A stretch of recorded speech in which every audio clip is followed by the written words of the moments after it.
ये बनी कर अरे पाँच ये दिन 4:30 ये घंटा वो कौन है कुदरत का या अजब बनाया जाने साहब आप समाया। कुदरत का या अजब बनाया जाने साहब आप समाया। ना कुछ लेवै ना सब कुछ देवै शून्य अधर में सब निर्माया। जब जब जो कुछ चाहे जहाँ पे समय समय पर ता पहुँचाया। ना कुछ लेवै सब कुछ देवै शून्य अधर में सब निर्माया। जब जब जो कुछ चाहे जहाँ पे समय समय पर ता पहुँचाया। कुदरत का या अजब बनाया जाने साहब आप समाया। आप अदेख अगति अगार अशब्द मौज हो आया। मारे मरना सब संहारे दृश्य अदृश्य भव भर माया। आप अदेख अगति अगार अशब्द मौज हो आया। मारे मरना सब संहारे दृश्य अदृश्य भव भर माया। जो कुदरत का या अजब बनाया जाने साहब आप समाया। जो अपने अवकाश नवार संत परम पद ये लखाया। विजय विभू घट गीता गावे गुरु ध्यान सत संग फरमाया। जो अपने अवकाश नवार संत परम पद ये लखाया। विजय विभू घट गीता गावे गुरु ध्यान सत संग फरमाया। कुदरत का या अजब बनाया जाने साहब आप समाया। सतगुरु की महिमा अनंत अनंत किया उपकार नेतर अनंत उभारिया। अनंत दिखाओ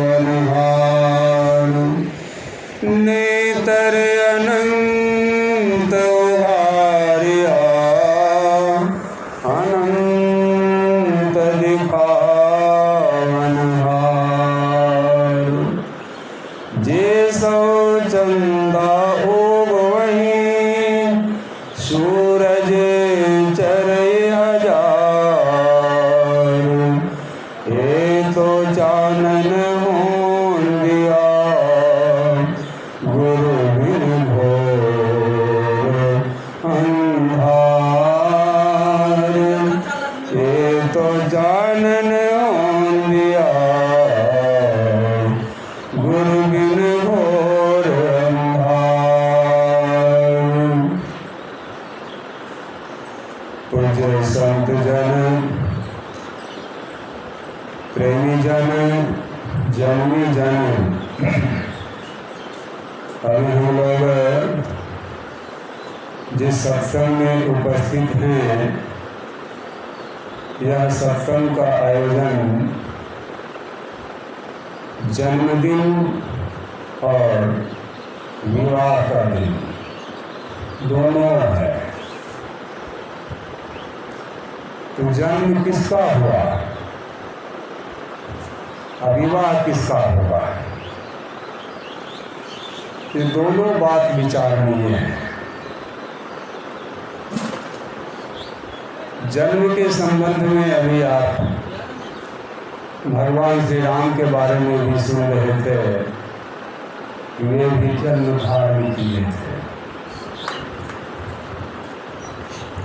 और संतों का कहना है कि ईश्वर जन्म नहीं लेता है, परमात्मा जन्मता नहीं है, न मरता है।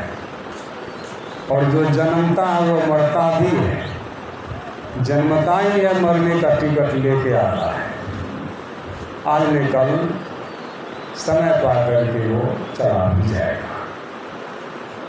गोस्वामी जी लिखते हैं कि बलि विक्रम बेनु दधीची गए, पारत गए जिन भारत ठाना, बाली गयो बलराम गयो जिनके कखरी दसकंठ समाना।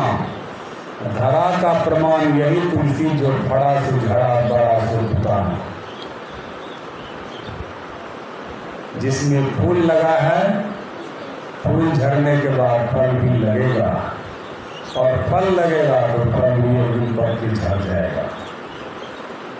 ठीक उसी तरह से यह आवागमन है। लेकिन संत कहते हैं कि ईश्वर जन्मता नहीं। ये भी बात सोचनी है, विचारनी है। गोस्वामी तुलसीदास जी महाराज अपने स्तुति में लिखते हैं, भये प्रकट कृपाला दीन दयाला कौशल्या हितकारी, हर्षित मातारी मुनि मनहारी शोभा सिंधु करारी आदि आदि। लेकिन ये दो ही लाइन से हमें सीख लेनी है, समझनी है, विचारनी है। ये क्या कह रहे हैं? वह परमात्मा राम प्रकट हुआ, जन्मा नहीं। लेकिन अभी पाठ में सुने कि भगवान राम का जन्म हुआ। भगवान राम का न जन्म हुआ, परमात्मा राम का जन्म तो नहीं हुआ। ये भी बात विचारणीय है। तो गोस्वामी जी कहते हैं परमात्मा राम का जो है जन्म नहीं हुआ, वे प्रकट हुए। कहाँ पर प्रकट हुए? भगवान राम का तो जन्म हुआ कहाँ? अयोध्या में। लेकिन गोस्वामी जी का कहना है कि परमात्मा राम का प्रकट कहाँ हुआ? दीनों पर दया करने वाले परमात्मा राम प्रकट हुए।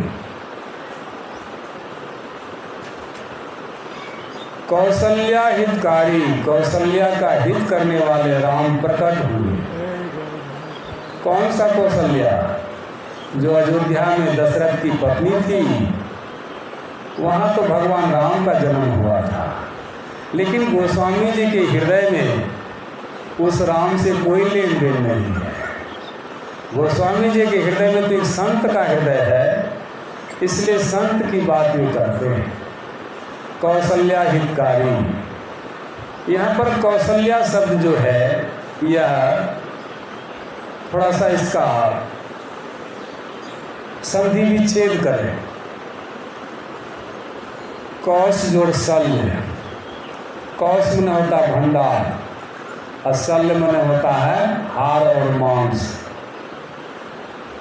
आप जब कभी भी बड़े बड़े हॉस्पिटल में जाएंगे तो वहाँ पर बोर्ड लगा रहता है शल्य चिकित्सक, अर्थात हाड़ मांस के चीर फाड़ के डॉक्टर, शल्य चिकित्सक, ऑपरेशन करने वाला डॉक्टर। ऑपरेशन किसका करता है? हाड़ मांस का करता है। तो यहाँ पर संकेत क्या हुआ? ये शरीर रूपी हाड़ मांस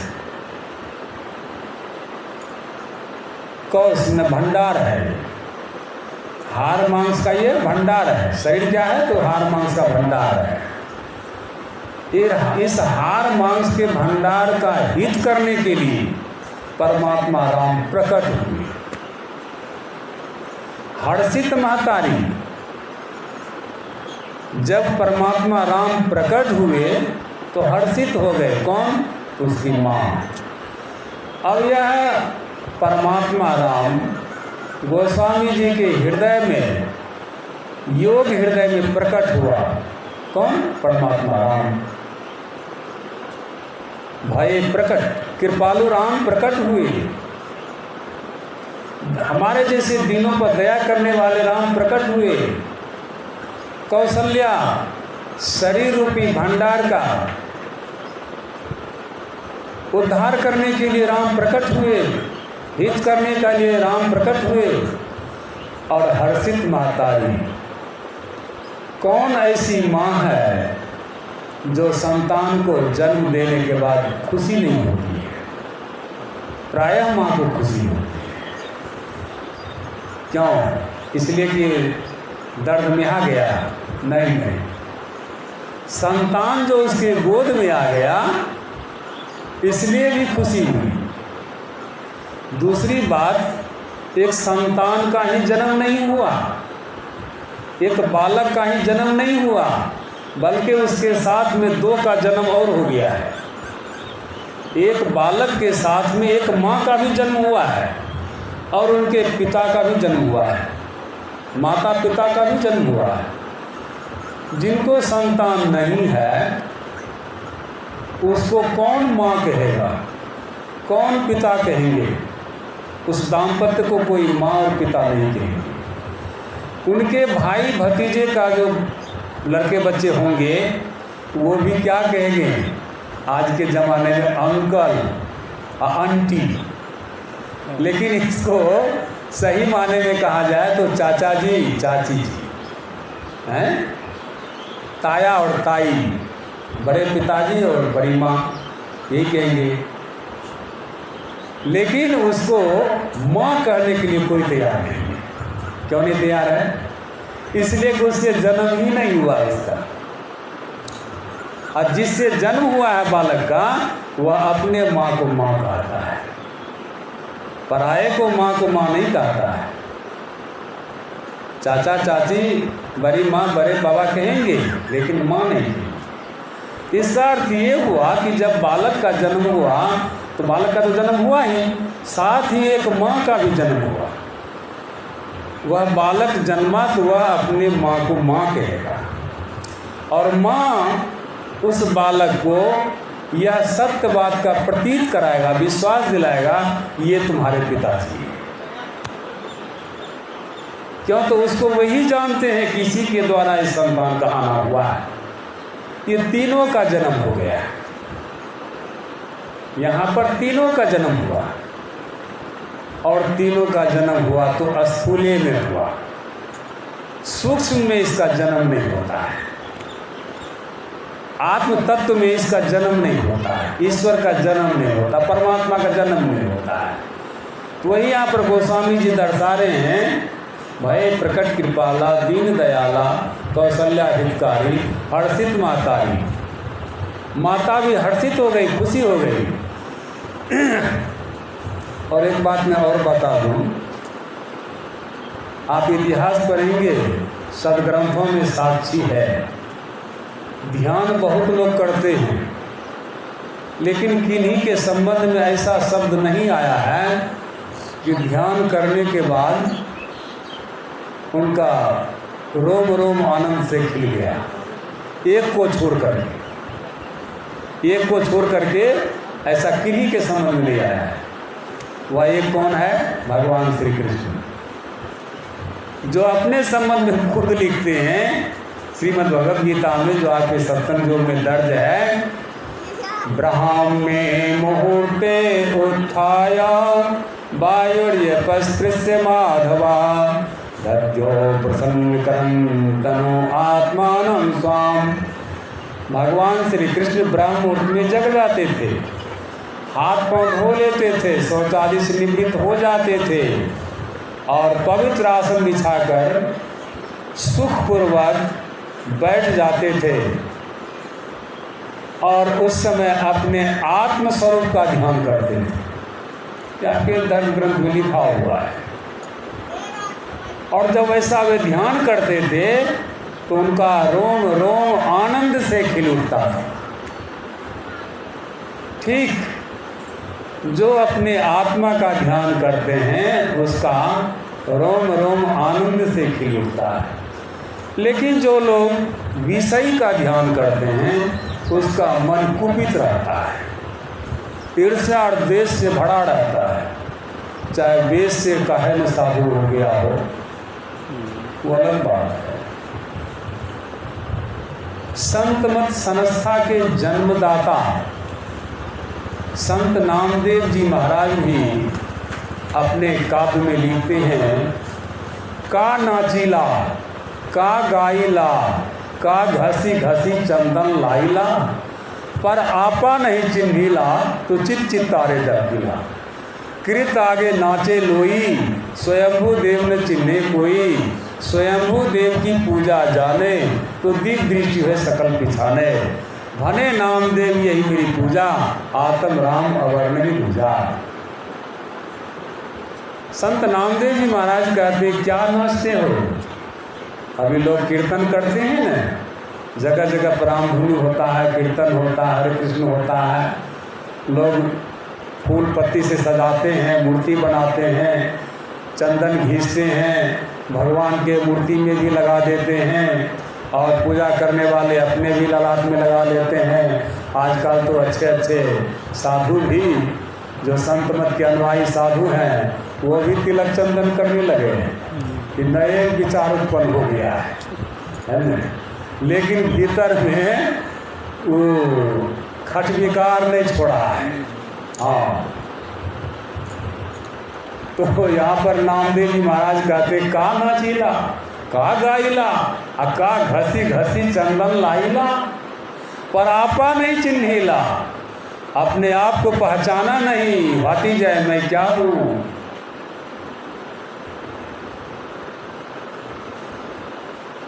आपा नहीं चिन्हिला तो चित चित्तारे डरकिला, उसके चित्त से डाह समाप्त नहीं हुआ है। जो अपने को नहीं पहचाना है उसके चित्त से डाह समाप्त नहीं हुआ। डाह क्या है? खट विकार का मूल शीर्षक है। काम, क्रोध, लोभ, मोह, मात्सर्य, ईर्ष्या और द्वेष, यही दोनों काम का दो भाग है। डाह का ही दो भाग है, ईर्ष्या और द्वेष।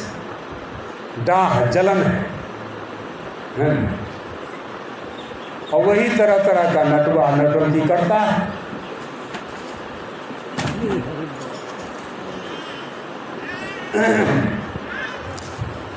आगे कहते हैं कृत आगे नाचे लोई। आप जहाँ नाच रहे हैं, कीर्तन कर रहे हैं, कहाँ कर रहे हैं? कृत मनुष्य के द्वारा किसी भगवान का मूर्ति बनाया गया है। लकड़ी, खौर, मिट्टी, रंग, टीप का मूर्ति बनाया गया है, उसी के आगे आप नाचते हैं। क्या ओरिजिनल परमात्मा है? ओरिजिनल भगवान है? जो दाशरथी राम था वो है? उसका मूर्ति बनाए और वही मूर्ति आज के समय में कुछ महात्मा ये महापुरुष का भी बना दिए, बड़े बड़े मंच पर मूर्ति को लगाते हैं और अपना ज्ञान करते हैं। ये तो देखा देखी आ रहा है। इसमें तो यह कहना पड़ेगा कि का मूर्ख का पंडिता दोनों एक समान। मूर्ख यदि करता है तो ठीक ही करता है क्योंकि ज्ञान नहीं है, और यदि पंडित भी वैसा ही करता है तब उसका करना क्या हुआ, दोनों एक समान हो गए। वही यहाँ पर कहते हैं कीर्त आगे नाचे लोई, स्वयंभू देव चिन्हे न कोई। स्वयं क्या हैं, हम आत्मा से क्या हैं, इसका पहचान नहीं कोई करता है, चिंता नहीं है, पहचानता नहीं है। स्वयंभू देव न चिन्हे कोई। अब स्वयंभू देव की पूजा करने की विधि जानिए कि इसका पूजा हम कैसे करेंगे। रहीम कवि कहते हैं राम नाम जानियो नहीं भई पूजा में हान। यदि इस राम नाम को आप नहीं जाने और पूजा करते जा रहे हैं तो हानि हो जाएगा, पूजा सही होगा नहीं। आप शरीर से, आपका शरीर है लेकिन आप शरीर नहीं हैं। आप शरीर में रहने वाले वह राम नाम धुन है। उस राम नाम धुन को तरफ चलना जो है आपकी पूजा है। जैसे कोई गंगा स्नान को जाता है तो गंगा तो कोसों दूर है, लेकिन जैसे वो घर से चला, पाँव बढ़ाते गया तो गंगा का पूजा हो रहा है ना। जब पहुंचेगा तो वहाँ तो स्नान कर ही लेगा, लेकिन पहुंचने में जो समय लगा, मेहनत लगा, यही उसका पूजा हुआ। ठीक उसी तरह से गुरु से जुक्ति जान करके जो बैठ करके ध्यान करते हैं, जब पहुंच जाएंगे तब तो आत्मा का दर्शन हो ही जाएगा। लेकिन जब तक नहीं पहुंचे हैं तब तक जाना जो हुआ, रास्ता जो तय कर रहे हैं, तो आपका पूजा हो रहा है। किनके प्रति? तो उस आत्मा के प्रति। हम अपनी आत्मा के प्रति अपनी पूजा कर रहे हैं, उनको दर्शा रहे हैं। और जब वहाँ पहुँच जाएंगे तो दर्शन हो ही जाएगा, तब तो पूजा बात खत्म हो जाएगी। हम प्रभु प्रभु हम एक ही होई, अद्वंद उद्वैत रहे न कोई, ऐसा हो जाएगा। वही यहाँ पर संत नामदेव जी महाराज कहते हैं स्वयंभू देव की पूजा जानी। स्वयंभू देव की पूजा क्या है? तो ठीक भगवान कृष्ण के तरह आप भी सभी कर्मों से निवृत्त होकर के ब्रह्म मुहूर्त में शौचादि से निवृत्त हो गए, कुल्ली आचमन कर लिए, हो सका तो स्नान भी कर लिए, कहा तो झंझट खत्म है। अब घंटा 2 घंटा कुछ करना नहीं है, तब अपना आसन जमा करके बैठिए और अपने आत्म स्वरूप का ध्यान कीजिए, शून्य का ध्यान कीजिए। जैसा कि बाबा कबीर साहब ने कहा, शून्य ध्यान सबके मनमाना, तुम बैठो आत्म स्थाना। शून्य का ध्यान आत्मा का ध्यान है, और वहीं से आपको अपने आप का पता चलेगा, यही मैं हूँ। जिसको हम आप लोग रोज़ाना गाते हैं कि जो अपने से बाहर कुछ भी अवकाश नहीं रखता है, जो परम सनातन है, परम पुरातन है और सर्वप्रथम से विद्यमान है, उसी परमात्मा के संबंध में कवि कहते हैं कुदरत काया अजब बनाया। कुदरत परमात्मा जो है हमारा आपका शरीर जो बनाया है, अजब बनाया है। ऐसा और किसी का शरीर नहीं बनाया है। जैसा मनुष्य का शरीर बनाया है वैसा और किसी का शरीर नहीं बनाया है। और इसलिए यह विशेष है। 84 लाख जीवा जोनी से यह मनुष्य का शरीर बाहर है, कभी भी इसके अंदर नहीं कहना चाहिए। इसलिए कि जब 84 कटी जावे तब मानुष तन को पावे। इसलिए इसको बड़े भाग कहा गया, बड़ा हिस्सा है इसका। सबसे बड़ा हिस्सा अगर है तो मनुष्य का है, बाकी किसी का नहीं।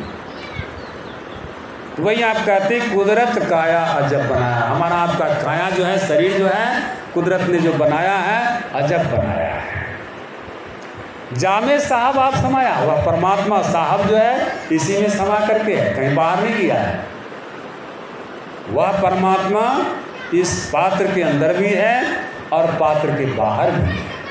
जिसको बाबा कबीर साहब कहते हैं कि संपुट माही समाया सो साहब नहीं हो, सकल मांड में रमी रहा साहिब कबीर सो। शरीर के अंदर जितनी अवकाश छेकती है उतने को अवकाश को आत्मा कहते हैं, और यह अवकाश जो अनंत सत्ता दिख रहा है इसको परमात्मा कहते हैं। शरीर के आकाश और बाहर के आकाश दोनों को जिन्होंने एक कर लिया है, तो शरीर में रहते हुए वह परमात्मा है, वह संत है, वह शिरोमणि है। ऐसे के लिए कहते हैं जामे साहब आप सुनाया, ना कुछ लेवे सब कुछ देवे। वह परमात्मा आपसे कुछ लेता नहीं है, लेकिन आपको सब कुछ देते ही देते रहता है। इस शरीर जो बनाया, इस शरीर के साथ जो जो मसाला चाहिए सो सब फ्री में दिया है, उसका कोई किराया भाड़ा पैसा नहीं लिया है। मिट्टी तत्व से बना है, जल तत्व से बनाया है, अग्नि तत्व से बना है, हवा तत्व से बना है, अवकाश से बना है। ये 5 तत्व से जो बना है शरीर को, इस शरीर को 5 तत्व फ्री में देता है। परमात्मा इसका कोई किराया भाड़ा नहीं लेता है। लेकिन आप बाहर का कोई भी काम करेंगे, कोई भी चीज़ लेंगे देंगे, तो उसके बदले आपको पैसा देना पड़ेगा। लेकिन परमात्मा आपको पैसा नहीं देता है। परमात्मा आपको मिट्टी तत्व की कमी पड़ेगी, भूख लग जाएगा, आप भोजन लेंगे। भोजन भी परमात्मा ही बना कर दिया है। जम्हाई आएगी, आलस आएगा, प्यास आएगा, ये सब जितना भी कुछ आएगा सब आपको परमात्मा की तरफ से फ्री मिलता है। ये श्वास जो आप लेते हैं, इसका भी कोई किराया भरा देते हैं? नहीं देते हैं, लेकिन ये फ्री में मिलता है। ऐसे फ्री सामान मिलने के बावजूद भी दाता का कभी आपने स्मरण नहीं किया, याद नहीं किया, उनका पूजा अर्चन नहीं किया, भक्ति नहीं की, सेवा नहीं की। आपके हमारे जैसे क्या कहते हैं उसको, कृतज्ञ और कौन होगा? जो सब कुछ लेते हैं और उसके बदले में कुछ देते नहीं हैं, यहाँ तक उसका नाम भी नहीं लेते हैं, तो आप कृतज्ञ हैं। ऐसे के लिए कहते हैं सब कुछ देवे, शून्य अधर में सब निर्माया। शून्य में, अवकाश में आपका ये सब कुछ निर्माण किया है। शून्य भित्ति पर तनवीर लिखा चितेरे, ऐसा वह मालिक। और ऐसे अंदर में, अवकाश में वह परमात्मा इस तरह से बना दिया जिस तरह से कि बनाना चाहिए, बना दिया। और समय समय पर तहाँ पहुँचाया। यदि आप माता के गर्भ में हैं तो वहाँ भी आपको भूख लगती है, तो माता के नाभि के द्वारा आपको भोजन मिलता है। जल तत्व की कमी होती है तो जल मिलता है। यानी 5 तत्व की कमी होने पर 5 तत्व वहाँ पूर्ति की जाती है, वहाँ पर पहुँचा देता है जहाँ पर कि कोई आने जाने का लिंक नहीं है, रास्ता नहीं। लेकिन परमात्मा वहाँ भी पहुँचा देते हैं। एक बार शिवाजी राव को अहंकार हो गया था, हम तो राव चलाते हैं। उनके गुरुदेव समर्थ रामदास आए हुए थे। शाम के समय कहते हैं शिवा चलो टहलने के लिए। टहलने के लिए निकले तो उसको तो अहंकार भीतर में था ही। रास्ते में देखते एक बहुत बड़ा पत्थर था। गुरु का आज्ञा हुआ कि इस पत्थर को चिरवा दो। तुरंत आदेश किया, आया चिरने वाला कारीगर, उसको मशीन लगा कर के चीर दिया। उसके बीच में एक साइड से थोड़ा सा खोखड़ था, उसमें एक मेढक भी था, और उस मेढक के मुंह में एक मछली थी, और वहाँ पानी भी था। समर्थ राम कहते हैं शिवा, इस मेढक को जल और मछली तुमने ही दिया है? कहते नहीं गुरु, तुम तो समूचे राव को भोजन देता है, इसको भी शायद तुम ही दिया होगा। नहीं गुरुदेव, मैं नहीं देता, ये सब परमात्मा देते हैं, आप देते हैं, आप दाता हैं। यदि तुमको अहंकार हुआ था ना कि पूरे राव को मैं भोजन देता हूँ, इसलिए मैंने तुमसे कहा कि इसको चिरवा दो और इसमें देखो, इसको भी तुम पानी दिए हो, भोजन दिए हो। विश्वास हो न गया कि दाता कोई और है। देत रहे दिन रात देता है, वो कभी बंद नहीं किया है ना। वही कहते जब जब जो कुछ चाहे जहाँ पे समय समय पर तहाँ पहुँचाया। लेकिन वो परमात्मा है कैसा? आप अदेख अद्वितीय है, वह परमात्मा अदेख है, देखने में नहीं आता है। अगति, उनमें कोई गति नहीं है, वो कोई गति नहीं है। अगार अशब्द मौज हो आया, उस आगाम में, अगार में जहाँ शब्द भी नहीं है वहाँ पर यह मौज हो आया। मारे मरे न सबहि संहारे, उस अवकाश को कोई मारना चाहे तो अवकाश नहीं मर सकता, लेकिन हाँ अवकाश ही सबको संहार कर लेता है। इसी अवकाश में सब मिल जाता है। दृश्य अदृश्य भव भड़माया, दृश्य जगत में जो लोग मूर्ति पूजा के तरफ लगाते हैं, बाह्य कर्म कांड में लगाते हैं, तो वह भव में भड़मा रहा है। या तो उसको अपना ज्ञान नहीं है, या ज्ञान है भी तो लोगों को धोखा देने का काम करता है। संत महात्मा कहते हैं कि यदि तुमको यह ज्ञान उपलब्ध हुआ है तो तुम सच्ची बात लोगों को सुनाओ, सच्ची बात समझाओ, सत्य का व्यवहार करो। संत का ये लक्षण है। वह दृश्य अदृश्य से परे तत्व है अवकाश, लेकिन उसको संसार में भव में भरमा दिया पंडितों ने, जो बोलबैका हैं, ये सब लोग भरमा दिया। जो अपने अवकाश से न बाहर, आगे कहते हैं जो अपने से अवकाश बाहर नहीं रखता है,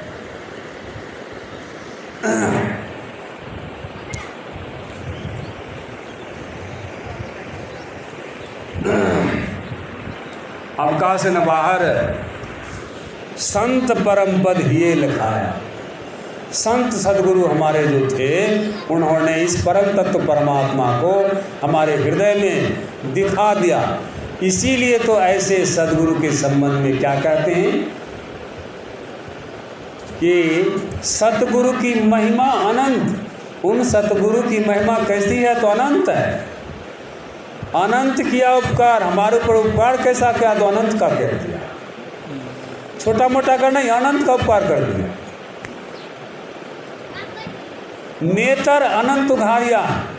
नेतर, यह बाहर के नेत्र से तो परमात्मा दिखती ही नहीं है, लेकिन भीतर के जो एक नेत्र हैं, तीसरा नेत्र, उस पर भी जो पर्दा था परमात्मा और नेत्र के बीच में, उस पर्दा को उघाड़ दिया। तब नेतर अनंत उघारिया। इस नेत्र के ऊपर जो अनंत का बीच में पर्दा था उसको भी उघाड़ दिया और अनंत दिखा बुधार। वह सतगुरु हमको अनंत को दिखा दिया, इसलिए उनकी महिमा बहुत है। और दूसरे पद में जो आपने सुना, जो सिख धर्म के 5वें गुरु अर्जुन देव जी महाराज की वाणी है, जे सौ चंदा उग बही, 100 चंदा उदय ले ले आकाश में। कितना प्रकाश होगा? बहुत प्रकाश होगा, फिर भी रात्रि नहीं जाएगी, अंधकार रहेगा, कहीं न कहीं अंधकार जरूर रहेगा। दूसरा उदाहरण कहते हैं, सूरज चरई हजार। एक सूरज में ताप बढ़ जाने पर यहाँ तक कि केला का पौधा भी झुलस जाता है, और यहाँ 1000 सूरज उग जाए, कितना प्रकाश हो जाएगा। लेकिन इतना होने के बावजूद भी गुरु बिन घोर अंधार। बिना आपके जीवन में गुरु नहीं है तो आपका अंधेरा नहीं मिटेगा, अंधकार से आप नहीं निकल पाएंगे, ज्ञान रूपी प्रकाश में आप नहीं जा पाएंगे। इसलिए गुरु की अमित बलिहारी है। इसलिए कहते हैं संत परम पद ये लिखा है। संत शिरोमणि सदगुरु बाबा साहब ने हमको यह हृदय में लखा दिया, दिखा दिया, यही अनंत है, इसी में मिल कर के रहो। आगे कहते विजय विभु घट गीता गावे। यह घट गीता से तात्पर्य ये शरीर रूपी घट के अंदर जो यह ज्ञान उपलब्ध हुआ उसी का गीत गाया। कवि उसी का गीत गाया। किसका गीत गाया? विभु का, परमात्मा का। परमात्मा का जो ज्ञान उपलब्ध हुआ अपने हृदय में, घट में, इसलिए उसका गीत गाया। तो उसको गाने के पहले क्या क्या करना पड़ा? तो उसमें 3 साधन दिया है। गुरु का ध्यान, गुरु और ध्यान और सत्संग, ये 3 चीज़ फरमाया है। इस तीनों चीज़ के अंतर्गत ही ये सारे कुछ की उपलब्धि हो सकती है, अन्यथा नहीं। तो हम लोगों को चाहिए इसकी सही युक्ति सीख करके अपना भजन करें और इस चीज़ को जानें। जन्म किसका होता है? जन्म होता है शरीर का, आत्मा का जन्म नहीं होता है। आत्मा तो जहाँ वहाँ माता के गर्भ में भी था, वही आत्मा बाहर भी आया। इस आत्मा को उस आत्मा में मिला देंगे जो अनंत सत्ता आत्मा है। ये पात्र रूपी आत्मा को जब मिला देंगे तो हम प्रभु प्रभु हम एक ही होई, द्वंद्व और द्वैत रहे नहीं कोई, ऐसा हो जाएगा। तो हमारा काम समाप्त हो जाएगा और हम अपने आप को मोक्ष के भागी बन जाएंगे। श्री सद्गुरु महाराज की जय।